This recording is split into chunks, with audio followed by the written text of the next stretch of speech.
Session 2, term 2, session 6. Okay. I had it last week's first person meeting. It says 4. Oh.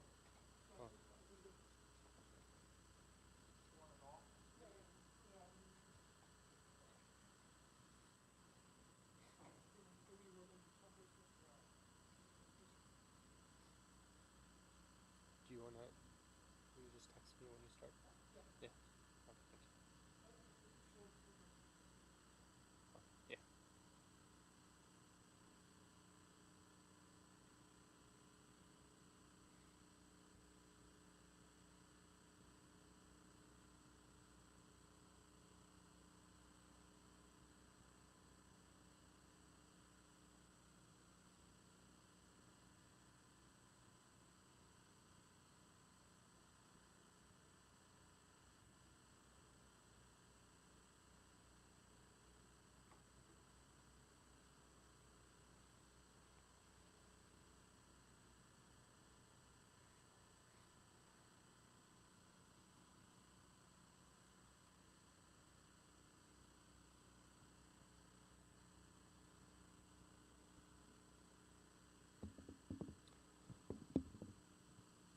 أعوذ بالله من الشيطان الرجيم.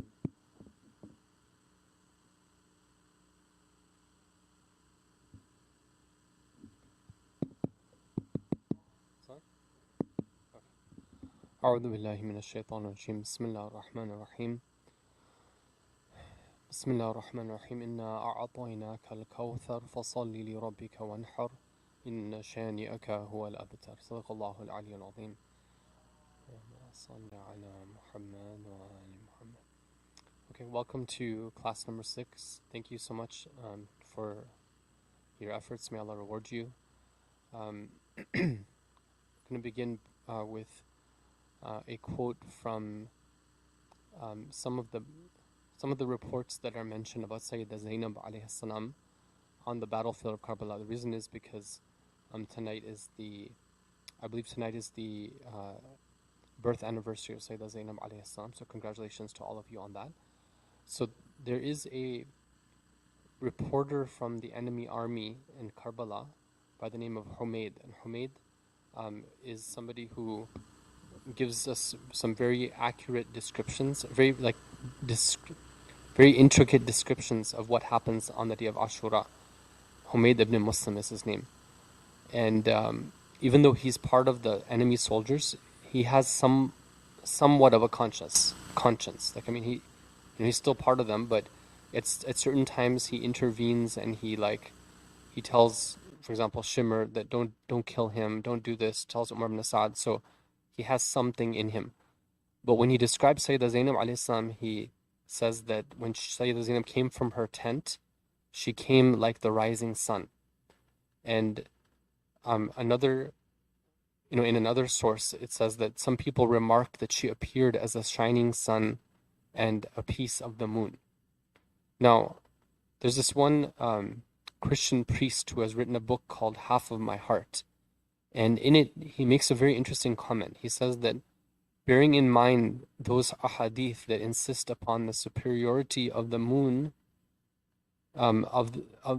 when it is full or over all the other celestial bodies, the phrase first splinter of the moon has mystical and eschatological undertones and links Zainab intimately to her grandfather, since it is used by a handful of transmitters to describe Muhammad sallallahu alaihi wasallam.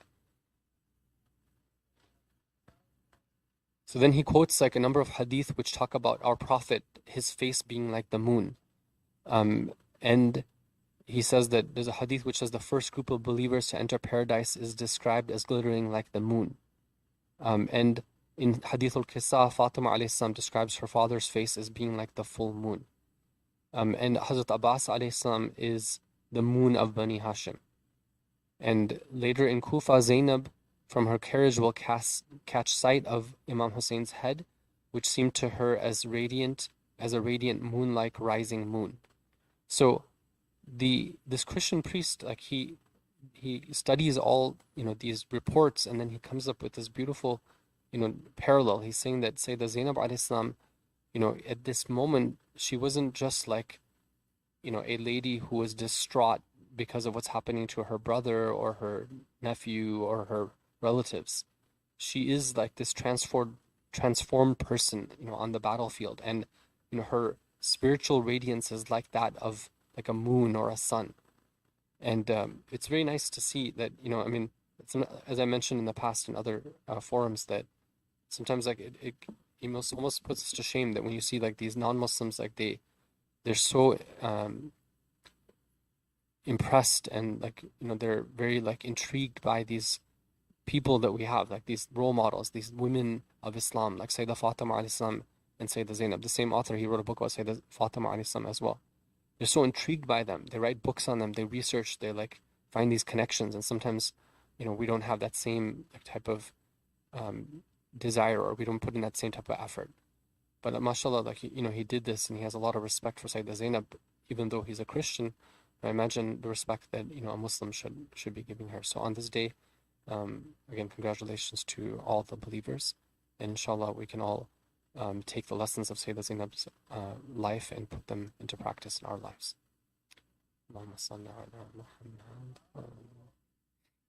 Okay, so we have, for those of you who might be tuning in online for the first time, this is the second term of this class, and we have a Google Classroom that accompanies the class where you can get access to all the course notes, and you can also do the homework on a weekly basis. The timings are as such, and I appreciate the punctuality. We are on our 6th class, and there are 2 classes after this one. We're going to just quickly review some of the topics that we've spoken about in the previous classes. Class number 1, we talked about 4 ways of acknowledging the God-given dignity of children in the way that we speak to them, the way we call them, the way we say salam to them, the way we request from them, and the way we respond to requests. In class number 2, we talked about what not to do, what not to like say to them. So using distasteful language, making fun of them, and then harsh scolding, reprimand and rebuking them for mistakes that they make. That type of scolding and always rebuking and reprimand, that can cause a lot of defiance and rebelliousness in a child. In class number 3, we talked about how having respectful parenting is more than just what we say. It's in the way that we treat them. So we talked about the importance of paying attention to them, especially, for example, when they're trying to talk to us or when they want to show us something, giving them that attention, but the right amount of it, not so much that they become like overly attached or overly dependent, or other issues can happen. And then that concept of seeking their permission when utilizing their things. Now, there was a couple of homework submissions that we had that I felt would be good to share with the larger group here on this topic of finding a balance between giving attention and giving too much attention. So one of the parents says this. They say that it's easy for parents to create this, meaning like this sense of like being independent and being able to play on your own without having to get the parents involved. It's easy to create that in a child when there's only one of them. And they're talking about their daughter. So they say that we tried to give her more independence in stages while I, meaning the mother, was expecting. So the mother's saying that, look, I had a child and then I'm having another child while I'm expecting, try to give her more independence, having things ready for her to do. We keep her busy for longer periods of time besides her. It's a totally different story, though, when a second child comes in the picture. Because now, why? Because now that alone time is a lot more around the new child's schedule than the first child. I mean, if that first child is really like, routine oriented, then you can't always, keep to that because now you have a second child. But over time, it makes the child a lot more understanding, meaning that the first child now gets why there's a reason why the parent isn't spending all their time with them. So having that second child, it really helps the first child to realize that, I can be independent. I can play on my own. I don't need my parents' attention all the time. So this parent is saying that moral of the story is have more than one kid. If you're having too much trouble with like managing like, this balance, right? Then an easy solution for that is just have another kid. This is one parent's advice. Okay. Now here, this parent says that I think part of striking that balance lies in encouraging my son to ask for his needs versus always watching and ready to give him what he needs. When he was younger, it was more about watching him for his needs, as I didn't memorize baby sign language to encourage that early enough. Playing with him at times, encouraging him to play without me as well. Not always inserting myself when he's engaging with another child. Giving him a little more distance at the playground as he developed new skills. It has been in allowing my son to choose his clothes every day, but encouraging changes for the weather. I guess, in general, encouraging him to make decisions when he's developmentally ready. There's nuance with each individual child as well, so I'm sure his version of independence will not look like my second child's. I thought that was quite wise that this parent is, thinking about this, that like, we, as a parent, you might know what a child wants, but just knowing it doesn't mean that you have to necessarily act upon it. Like, get them used to this idea that, okay, well, they should first try to take care of their needs themselves. If they need help, they're going to ask. Okay, in class number 4, we talked about, we talked more about this connection between freedom and independence and dignity, and the 777, the importance of giving freedom through play, especially in the first 7 years.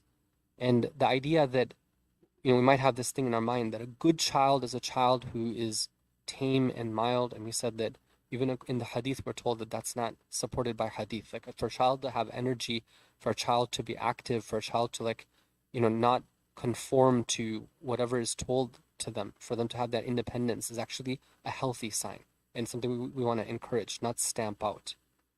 So there was 2 submissions that I wanted to share on this one as well. They were very interesting. Again, there was others as well, but not all of them I felt would be appropriate for the larger audience. But Jazakumullah to everyone who does the homework. Your responses are really thoughtful, and I learn from them, and I'm sure others do as well. So this parent says this: my 2-year-old son loves to take everything apart. He likes tinkering with items, which ends up with him breaking them. He likes to rip apart books, not in a violent way, but as if he's testing the durability of the pages. I understand that in this lecture, it's good to have him explore and learn, but he doesn't seem to have a stopping point. He'll completely destroy something and then say to me, Baba, fix, because he's so confident in my fixing abilities. Some items he's completely destroyed. I would show them to him and try to explain to him that they can't be fixed, and it's not good to break things, but he doesn't seem to understand that the items are now at a loss. So what would you say to this parent if you wanted to offer any advice to him?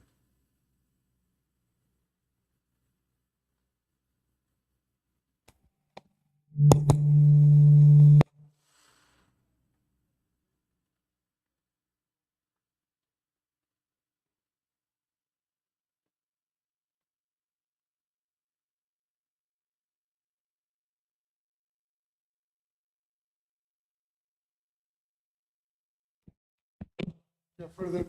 Assalamu alaikum. So I think I have 3 kids myself, and the only way I can explain to them would be realistically just telling them that some things just can't be fixed in a way that, because they'll never understand. That's the thing. I don't think kids at that age will properly understand it. But if you just kind of let them know, and then they kind of will get it in the end, hopefully. So, thank you. Anybody else?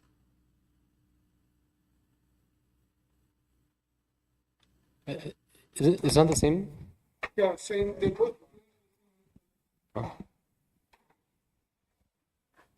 I also think that this age is like so critical because like they're still like learning, and at that point, I feel that no matter what they do, like either it's like they're learning and they're learning and they might do something that you might get really like worried about, or like there might be like destroying something, but they're learning and it might take them some time, but I feel like kids are really smart, especially at that age.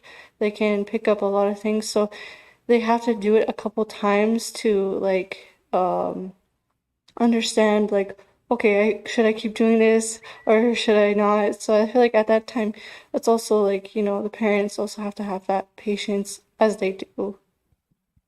Okay, excellent, thank you.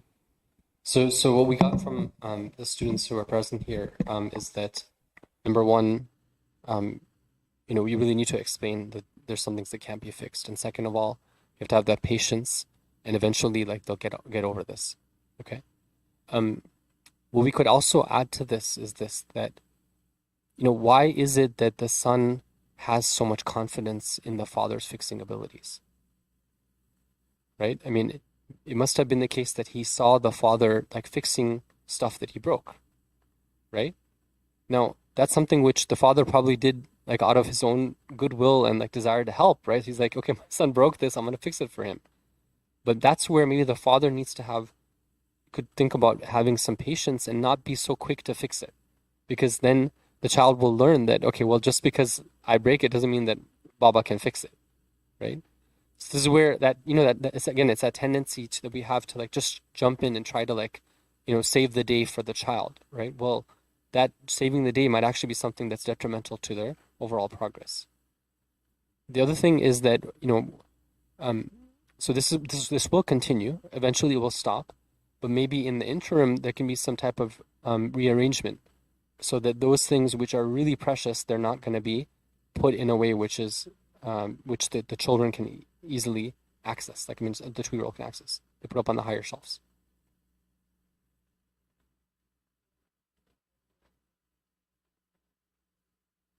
No, if you read it. So there's people on the chat on the live stream that I'm just going to read some of their comment. One of the brothers, Brother Hissam, mentions that that it might, he told his son that it might break. Now he has to deal with his consequences, and if he cries, that's okay.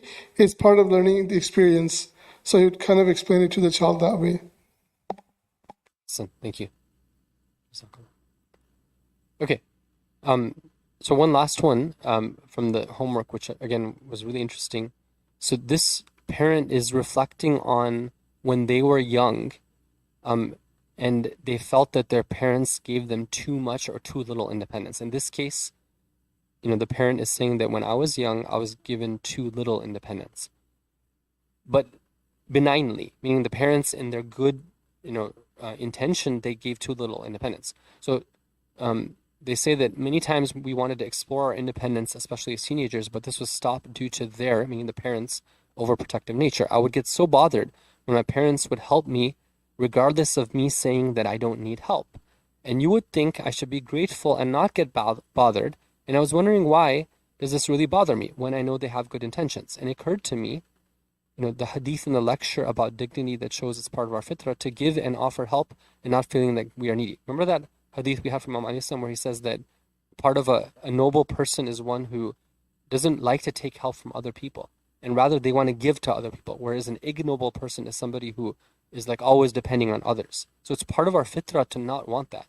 So this parent is saying that the reason why there was this natural sort of dislike to the parents always stepping in, because that's what, that's part of the fitrah, that Allah has put this in us naturally. So my parents always offering their help and not allowing me the chance to help them and take care of them is not fulfilling my need to feel dignified by my parents, if that makes sense. That does make sense. So I thought that was really insightful. Okay. Now in the last class, we talked about the limits of independence, and we said that, look, at independence and freedom is the general principle, but there are going to be some cases where you want to limit that. We talked about when you go to social gatherings, when you go to the community center, right? You can't just have the child be the same level of independence and freedom that they might have at home, because, it just doesn't work. I mean, here you have like wires and, expensive equipment and, shared property and so many other things, for example.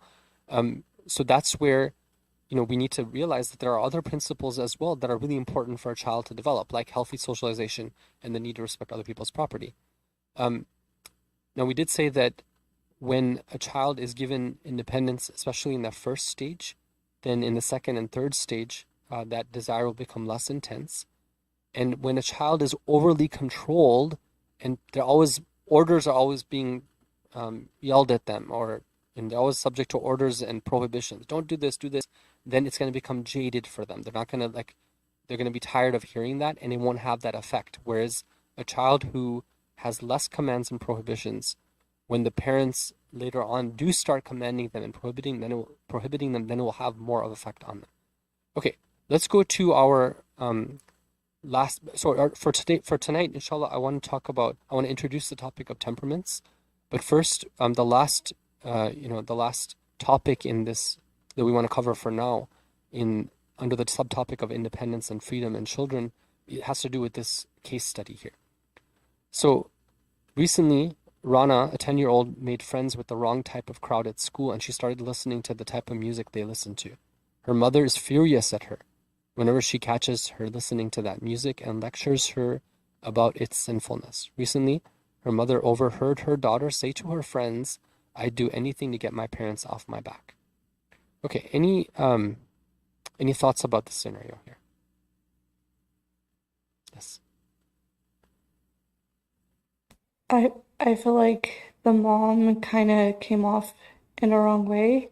Like, yeah, she's trying to do her best and, not let her daughter listen to that type of music. And I feel like as our parents were young, I feel like they had similar experiences where they had not good friends. So I feel like the mom should understand, especially during that age. It's such a critical time because for her, she could start wearing hijab at that time, or she's wearing it, so she's adjusting to this, and if my friends can do it, why can't I? So it can create this rebelliousness in her, and it creates this distance between the daughter and mother, when the mother should try to be nurturing and be kind and have that compassion.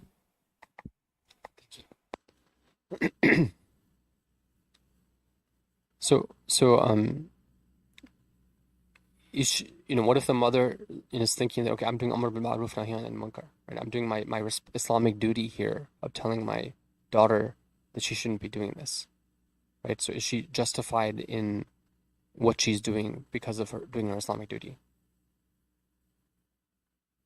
Any comments?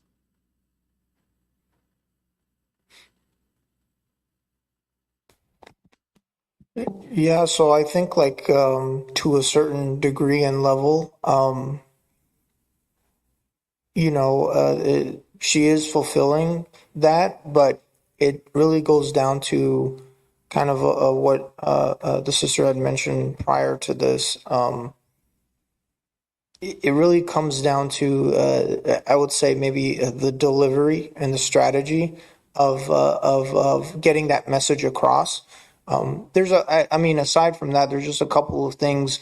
The fact that she's listening, to music, what devices are available to her that's allowing her to do that.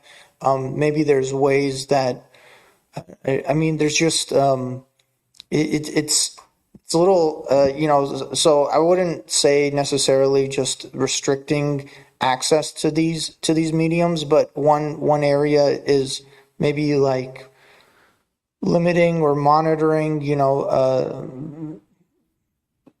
the access to the music and then understanding the type of music that is being listened to. And we kind of briefly talked on this, and then kind of just explaining holistically that, why this is, instead of it just being oh, this is sinful. And sometimes, people have it's not we just paint a picture of black and white, oh, this is haram, this is halal, but maybe trying to explain the side effects of utilizing these things and how they can be harmful.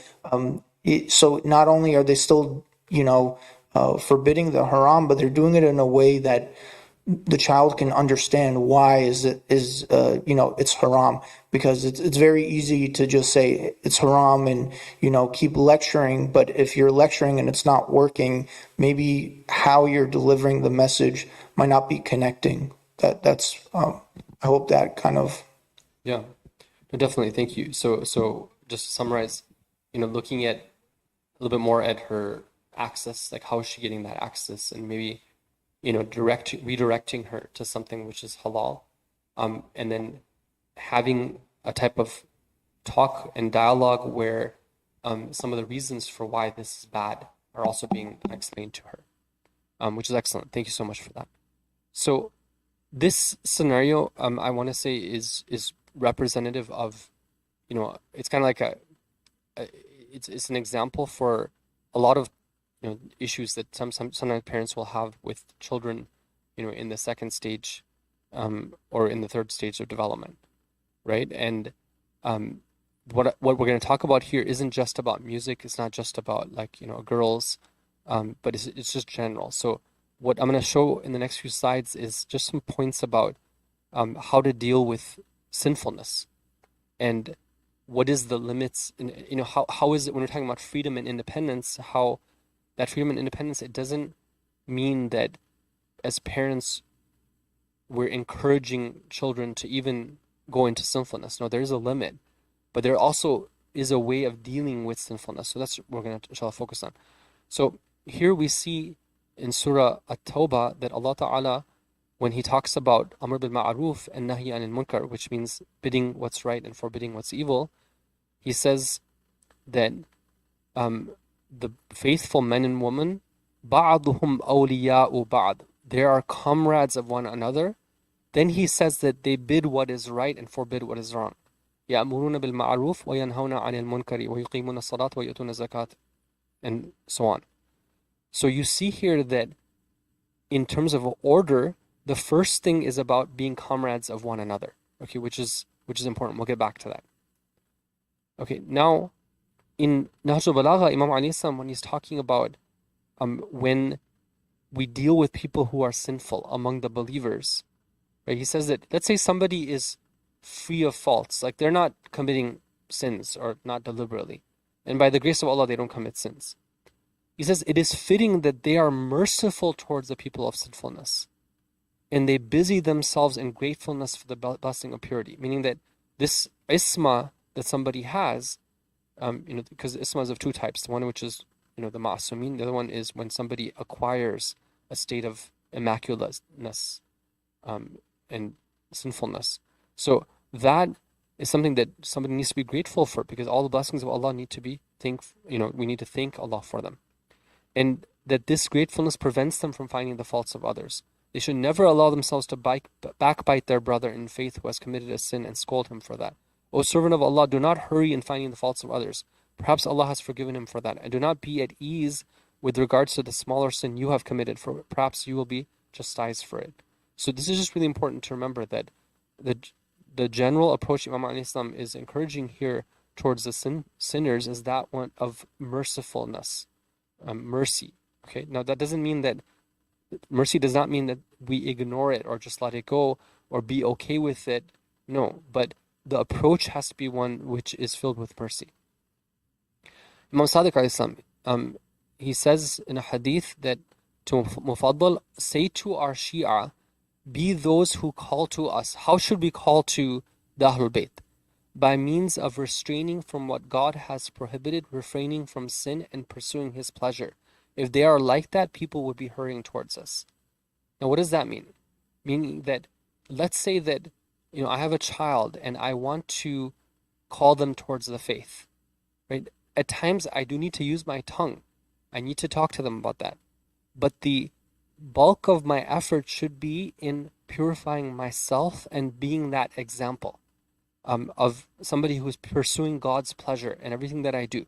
And when I do that, then automatically it will have this effect on others, that people will be hurrying towards the Ahlul Bayt and Islam. That's what we have in Hadith.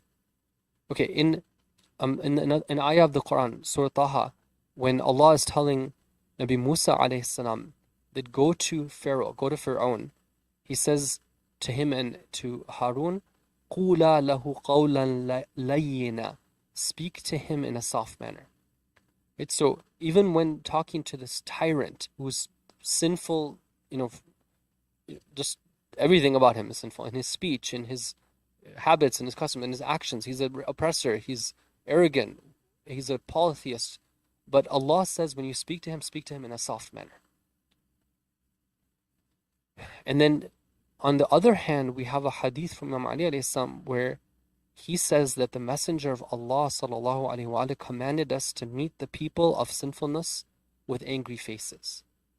Okay, now why am I bringing all these? Because sometimes as people who are we're trying our best. We're trying to, inshallah, raise our children on the principles of faith. Sometimes we hear one hadith and we act upon it thinking that that's what Islam has to say about something. But when we study deeper, then we realize that there's a lot there, and one hadith is only giving one piece of the puzzle. So if somebody only heard this hadith, right, what they would say that, okay, as a parent, whenever I see that my child is doing some type of sin, I need to get angry at them, right? Because that's what apparently I need to show it on my face as well. I need to be angry with them. But that's not the whole picture, right? Because we saw all these other, ayat of the Quran and hadith as well on this topic. Okay, now this is very important, that when we're doing Amr bil Ma'roof and Nahy anil Munkar, right? Like here's the two fatwas. One of them is from Ayatollah Sistani, one of them from Ayatollah Khamenei. The ruling is this, that one must deem it probable that it will have an effect on the wrongdoer. Let's say that somebody's committing a sin. Now I'm thinking, do I need to do something to like command them to righteousness and forbid them from evil?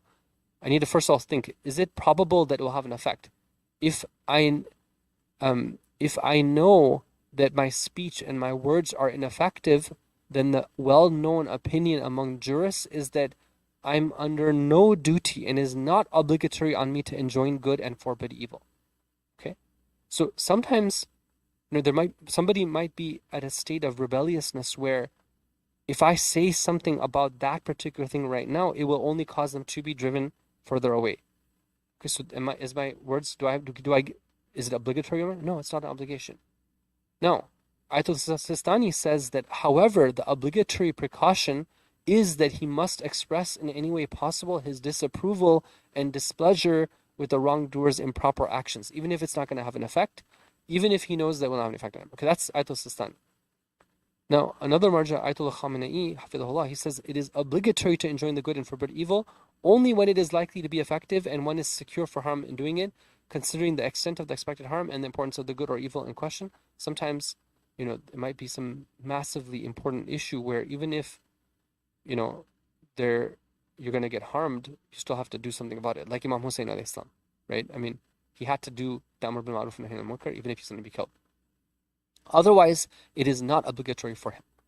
So, let's say that somebody's following Ayatollah Sistani. Ayatollah Sistani says that part about showing anger on the face and disapproval, he says it with ihtiyat wajib, meaning that you can do ruju to another marja, the next most learned marja. So, for example, somebody could do ruju to Ayatollah Khamenei's fatwa where he doesn't have that clause in it. Okay? I'm gonna summarize what we're saying here just a bit here. Now, here's another question and answer. This is from Ayatollah Sistani. Do parents have a right to impose hijab on their children who are of age? The answer is that they do have the right to do so, but not through hitting or similar means, not through like physical force. But they can tell their child that, look, at my expectation of you is that this is the dress code, right? Now, of course, that's not the only thing they tell them. They tell them, that for a long time they've been modeling what it means. They're taking pride in that dress code. They are, giving it dignity, right? They're not like exposing themselves and their children to media which glamorizes a code of undress, right? They are, they've been modeling modesty, and they've been talking about the importance of hijab and modest dress and so many other things. They're giving them good role models, right? But at a certain point, they can say, this is the expectation. Look, this is what we do. This is the way we do things, right? Or another one, can parents prevent their children from listening to popular music or from shaving their beards? Obviously, the guys. The answer is they do have the right to do so. So when we're talking about freedom and independence, there are limits to it, right? When a child is now in the second and third development stages and things become now an obligation or a prohibition, right? Okay, that independence, freedom, that doesn't come into the picture anymore. And the parents, of course, should have done a good job of not overdoing the commanding and prohibiting, especially in the first 7 years. Because if they didn't do a good job at that time, now they're going to have trouble. Right? If they were always barking orders at their child when they were young, right, now the child's going to be like, okay, well, that's just background noise. Right? They've even showed this on a psychological level too. It's just background noise, right? Not really taking it seriously. So let's put this together. Okay, these are really important principles for doing Amr bil Ma'roof Nahy anil Munkar. Number one, that it's super important for parents to understand when is it wajib for me to do it, when is it not wajib for me to do it. We talked about that. Number two, establishing a connection of camaraderie that will allow you to be effective. Look, in that ayah of the Quran, when Allah wants to talk about these believers who do Amr bil Ma'roof Nahy anil Munkar, He says, first of all, ba'aduhum awliya'u ba'd. They're awliya. They're so close, right? They have a connection of wilaya between them. That connection is what allows us to influence other people. That was one of the main points that we're emphasizing in the first term of this course. So here too, if you don't have that connection of camaraderie, if you're destroying it, then how are you going to be able to influence your child? Number three, use a variety of means to call someone to the truth, typically starting with the softer and more gentle approaches, with the goal of reformation, not just getting angry and showing a reaction. Sometimes as parents, we think short term. We're like, okay, I got to get my child to do this desired behavior, so I'm going to take this harsh approach. You have to do this, right? Okay, now I want to achieve that goal, but I got to think strategic, long term, right? If I want to long term have them do this out of their own will and their own accord, how can I get there? That's where some of the things that we talked about having, giving them the rational reasons for this are very important. Number four, always maintain love, respect, and humility. We talked a lot about this in the past. Number five, Islam does not teach us that in response to sinfulness, one must get angry at the sinner. We can get angry at the sin, but Islam doesn't say that you have to get angry at the sinner. Right? There's no instruction that you have to. Right? You can be angry at the sin itself. And number six, call to the truth by modeling the desired behavior. Number seven, identify the root causes of the sinful behavior. And number eight, working on one's own purity will make the effect of Amr and Nahi more effective. Okay, so let's go back to this scenario here of Rana, where she's doing this thing here. In addition to what was mentioned before, what we can say here is that, look at the root cause. Why did the parents expose Rana to this environment in the first place? Like, why is she with friends who are like this? Right? Could the parents have made better choices about where to put her? Okay, and what can they do to help her grow out of it also? Okay, number two, getting furious and angry will push her away as opposed to attracting her. Right? I mean, you want to attract somebody so that you can influence on them, but if you're always getting angry at them, then how is that going to work? Number three, taking the tough approach may be necessary at some point. It may be necessary to say, lay down the lines. Look at this is what we do. Like, this is something that we can't compromise on, right? But not usually as the first approach. The first approach is one where you might even just ignore it. Just let them know very indirectly that this is not good. Right? Ignore the specific thing, but tell them in a general way. And then the second time might be with like love, a lot of like, just gentleness. Third time might be, hey, reminder. And maybe the fourth time, for example. And then the last one is that the parents need to model the desired behavior that they want from their child. Okay, so I want to begin now briefly to go through the second topic for today, which is about temperaments. Before doing that, I just wanted to pause. Are there any comments or questions about this scenario, like this, what we just talked about, or this whole topic of Amr bil Ma'roof, Nahy anil Munkar, hijab, music, those type of things? Yes. So, sorry. My question is regarding the parents and what can they do to help their children have good friends and to know what is a good friend? Because in this situation, like in the case where Rana was she had a bad group of friends. The mom was getting mad at her, but it's like I know she can't blame other people's kids because that's extreme. That's what other people, they decide to how they raise their kids. They should, no one has that right except their parents. But I feel like it's also the parents' duty to teach your kids how to have those good friends and how to choose. And even it's hard, it's not easy, of course, especially if you're living in certain places where there's no Muslims, there's no sense of community. It's I feel like it's a struggle. But in that case, I feel like the parents are the role models of the house. If they are, following the guidelines that the Alphabet and the Prophet, peace be upon them, they taught us, I feel like the kids will follow the parents if they have that environment where they feel like like sukoon and like all those things. So I feel like that could help with, yeah. Thank you. That's a really good point, and I just want to add something to what you just said here, that this scenario shows us that perhaps it shows us that, that child really feels that their the uns the source of comfort that they can find is outside of the home, not inside of the home. Right? They're not finding that necessarily with the parents and with their siblings or whatnot, which is an issue, right? Because the idea is we want to strengthen up that home environment where children will be like, I never, this is the best place. Like I don't want to lose like these type of connections that I have. Now, there is a time where friends are important and they make a huge difference, and they're part of a development of a human being, and it's one of the blessings that Allah has created for us. But definitely, the parents need to like be part of that process of educating and like helping to facilitate at least. Maybe it's sometimes more indirectly, just be tactical about it, but helping to facilitate finding good friends as well. So thank you for that.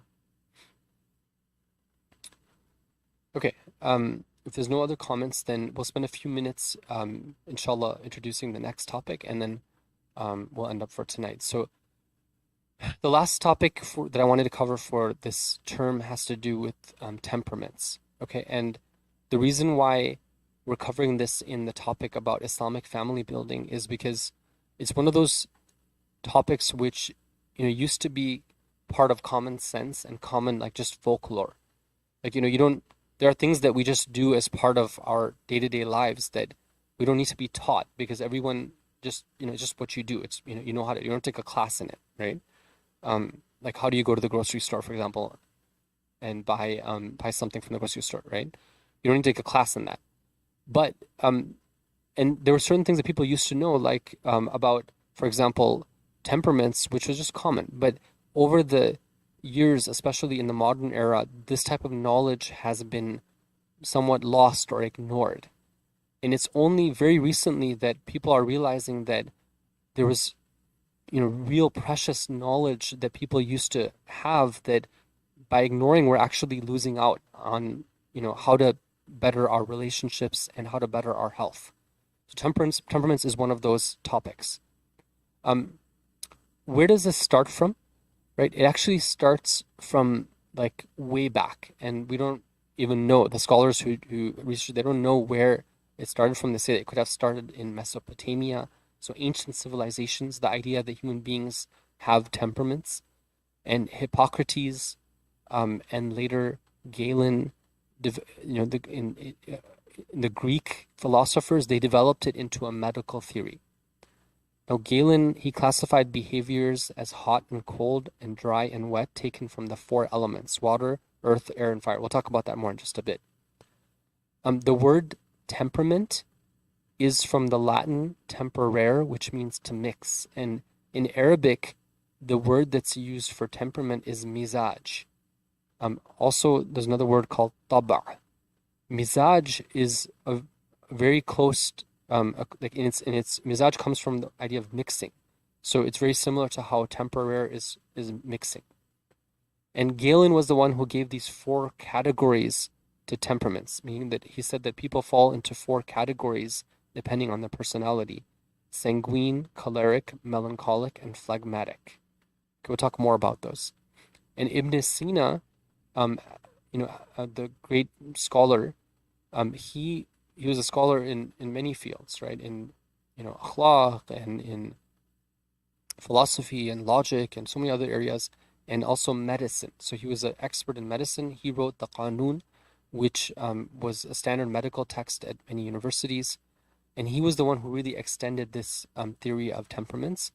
Now, it's very interesting that in modern psychology, no matter what they do, they seem to always fall back on the same theory of there being 4 temperaments. So in different companies, they'll invest time and money to train their employees on how to identify personality types, because it's been shown that makes them more effective what they do. Like if you want to have coworkers get along better, then when you teach them about personality types, it helps them to work better together. So you get more efficiency. Or let's say you're dealing with customers let's say you're in sales or marketing, by knowing the temperament of that person you're dealing with, it's been shown that you can be more effective in capturing that sale or making that marketing pitch. But they've done studies. For example, I was reading about this one study where they did this massive research where they, did all these surveys of different individuals, and they came to the conclusion after doing tens of thousands of these, and then they put the data together, that the data clusters around 4 different personality types.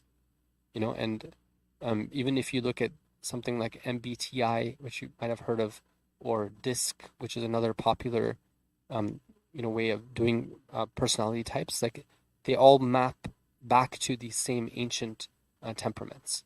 Okay, and we're going to see how within Islamic sources there is a sort of endorsement of this knowledge.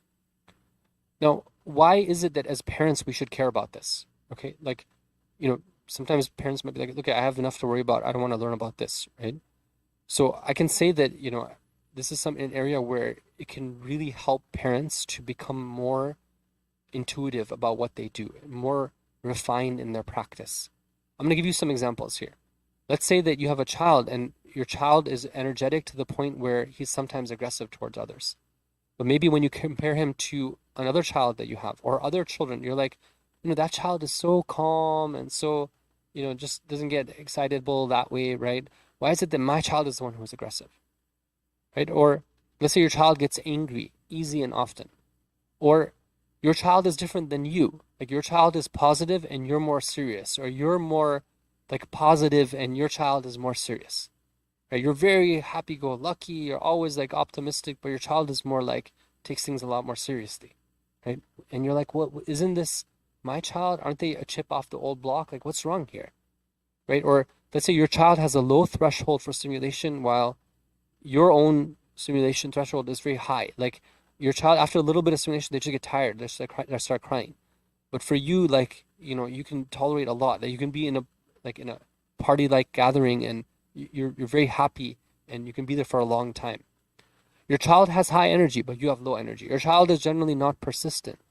But as a parent, let's say you generally are persistent. You really want to finish something to the end. You're very meticulous, detail-oriented. And you're like, why is it that my child is like this? And you're struggling in your relationship with your child because of this disconnect, because you see your child through the lens of who you are, as opposed to the lens of what they are. Okay, this disconnect can really cause issues when it comes to parenting, because a parent can be just trying to evaluate what's going on with the child based on their own lens. So this is where it can really help to have this knowledge of the different temperaments. Now, there's a question that comes up that how does this fit into Islamic teachings, right? And I wanted to, because I want to do it properly. It's a class, right? So we want to learn things, not just whatever the latest fad is out there. There's a lot of parenting, strategies that people write books every year, every 2 years. There's a bestseller. This is what you need to do in order to be a good parent.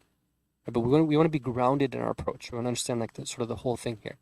So just a couple of quotes, right? So this is from Jami' al-Sa'adat of Mullah Naraqi, one of the great books of Akhlaq.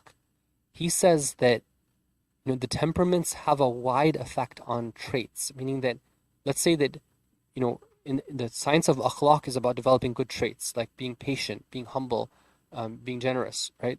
He says that the temperament has a wide effect on that.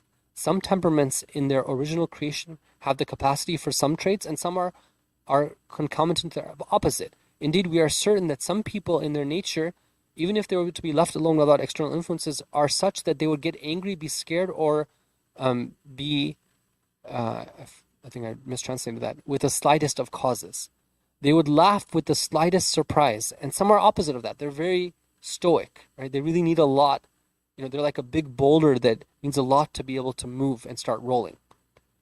And the balance is, he says some other things, right? And then he says that although it is the truth as shall be shown that it's possible to rid oneself of the lower traits with treatment that is outlined in the science of ethics. So he's saying that, there is something there about the natural temperament that you are. That has an effect on your akhlaq.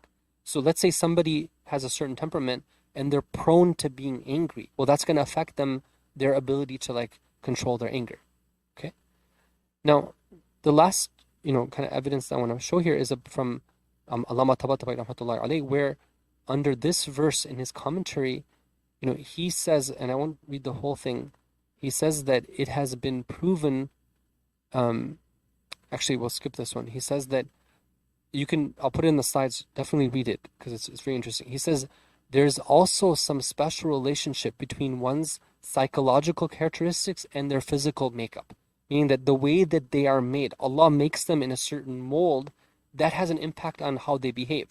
For example, some physical temperaments are naturally prone to anger and love of vengeance. Others are quickly excited and burst in lust for food or relationships or some other desire, such that the slightest incentive and stimulation will create a strong craving in the person's soul for that desire. Now, a parent can have one child like that and one child like the other, right? And that's really important to recognize. Thus, different individuals may be quick or slow with regard to different characteristics according to their personal makeups. So there's another quote there. What he ends up saying, just as a summary, he says that our character, our shakila, as the ayah in the Quran mentions, it's a combination of the way that God makes us, our physical temperament, and then the external factors that take place to form us, like the customs, traditions, and habits. So just because a child is from a certain family or they're brought up in a certain way doesn't mean that they're going to all have the same character, right? Because part of it is the physical temperament that God gave them. Okay. Now, inshallah, in the next class we're going to start talking more about what those temperaments are and the different types of temperaments and how they're very much linked to the seasons, the spring, summer, fall, and winter. And when we look at it from that perspective of seasons, it gives us a way of categorizing our children, ourselves, our children, our family members, our spouses, right? And when we do that, it gives us a set of tools that we can use when we're interacting with them. Because when I know that my child is a summer personality, for example, it doesn't mean that they're the same as another summer personality, but they fall into a general category. When I know that, then I can use a set of tools that I know tend to work with summer personalities, right? Which will be different than, let's say, I might use with a winter personality, which in some ways is the exact opposite in certain things. And let's say I see that two of my children, they're not getting along. I can see, well, maybe it's a clash in their temperament, so I need to work at that. Or I have a child who's excessive in something. They're excessively lazy, excessively angry, excessively irritable, whatever it might be. I can work at balancing their temperament. These are all the things that we can learn from studying the science of temperaments. Inshallah, that's a preview of what's coming up in the next 2 weeks. With that, we'll end for tonight. وصلى الله على محمد وعلى الطاهرين.